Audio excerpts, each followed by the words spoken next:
Welcome back to Takeout. Yep, still at the tavern. I love it. Political panel time. Democratic strategist Kurt Bardella, Republican strategist Aaron McGuire. They co-host, by the way, Party Lines podcast. Isn't that fun? We do. We clearly don't spend enough time. Party on, party animals. All right. Graphics department, bring these up. How much do the Republicans have overall for the midterms? Republicans, if you do not count the MAGA super PAC, 607.1 million cash on hand. Democrats, across all their various committees, 226.3. That's a huge difference. Oh, wait a minute. Let's add in the MAGA super PAC. That's another 400 million. Look at those numbers. 1.05 billion to 226.3. Kurt? What do you think of that? The one thing I want to point out, and these are about like the DCCC, the NRCC, but when you look at who's gotten the most money campaign-wise, actual individual campaigns, Democrats are outperforming Republicans in the top 25 contested seats. So the candidates raise themselves for their own campaigns. That's right. And the grassroots movements on those campaigns are actually outperforming by far what the national parties are doing, which frankly isn't surprising to me when you look at the Democratic Party brand. Let's just be honest real quick.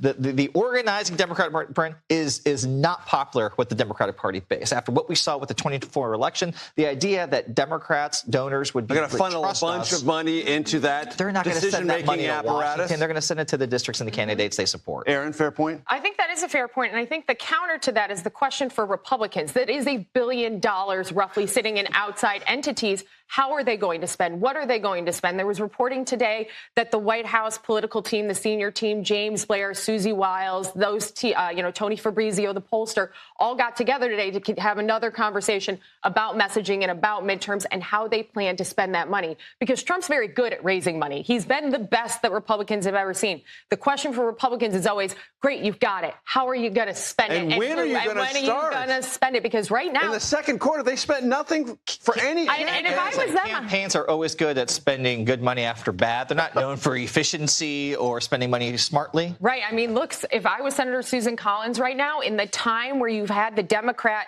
fall apart, completely in disarray, I would have absolutely moved some reservation money up and forward to get pro-Susan ads on air aggressively right now, because you've got a desert of information. Why wouldn't you be like, let's go, get aggressive. And define the campaign on your terms before Democrats can organize. Yeah. All right. I'm going to do a dramatic reading here because this Atlantic profile of Mark Kelly. Oh, yeah. Mark Leibovich, my buddy. Mark Leibovich wrote this one. He did. And Mark does terrific work. He's been on the show before. But this profile of Mark Kelly and his wife, Gabby Giffords, we all remember Gabby Giffords as a member of Congress doing an outreach event in Tucson, shot, nearly killed. But here's an anecdote, unlike any anecdote I've ever read in any political profile in my entire career, which is more than 40 years. Way too long, I agree. Here, listen to this. After she was shot, doctors performed an emergency craniectomy on Giffords, removing a large portion of her skull to reduce pressure on her swelling brain. Kelly asked the doctor what would happen to the original chunk of the bone. It will go in the incinerator, the doctor told him. And I was like, Gabby's in a coma right now. I think she might want it. That's what Mark Kelly said. It goes on. Listen to me, ladies and gentlemen. We stuck it in the freezer, Kelly told me. In a Tupperware container. They still have it too. Next to the turkey, Kelly said. I thought this might be a joke, but it was not, Mark Leibovich writes. Kelly seemed to notice me looking perhaps slightly taken aback. Slightly? It's not in the freezer we use every day, he clarified. It's a separate freezer. What? The special skull freezer. It's not with the ice cream. Everyone what? Down, Are you like when I say, ladies and gentlemen, I've never come across an anecdote like that in 40 years of reading. That's a spouse looking out for his partner, knowing what she would have wanted. Like, I'm not going to get rid of your skull. You might want to keep this. Do you think your wife would do that? She'd want absolutely not. That would not be in the freezer or near the popsicles. I think my husband Are you kidding me? I think my husband would want it. And my only similar thing is when I grew up riding horses, I had a horse that had bone chip removal surgery, and they asked me if I wanted to keep the bone chips. And I was like, you know what? No, thank you so much, but I appreciate the offer. I mean, Connor would want to keep your skull and study it for science, perhaps. Oh, well, study's not worth it. So let's just say when this week began, I was not expecting to be discussing here at the tavern bone chips or skull fragments. That's why we have alcohol. In political profiles. Quickly, because we haven't gotten to this yet, and it's interesting. There's an August 11th primary in Wisconsin for governor on the Democratic side, and has been completely upended in the last week. So the Lieutenant Governor, Sarah Rodriguez, looking good, front runner. Massive campaign finance scandal that she uncovers or is uncovered underneath her nose, and she drops out. Milwaukee County Executive, these are not names you're familiar with, but they matter. David Crowley jumps back in, immediately gets the endorsement of Tony Evers, the sitting governor, outgoing governor, and the establishment.